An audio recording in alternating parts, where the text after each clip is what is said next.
Hola, good morning. What's your name? You can call me Don Don.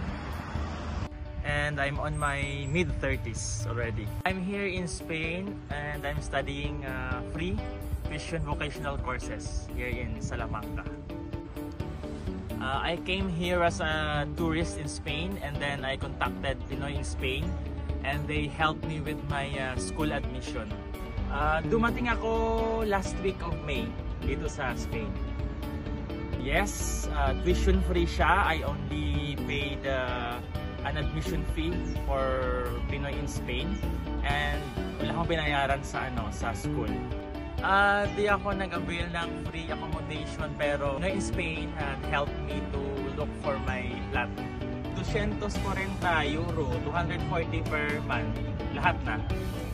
Yes, more than enough siya actually yung 1,000 euro. Marami ka ng mabibili, makabayad ka na ng mga bills, pati bahay. It's more than enough. 1,000 euro is more than enough.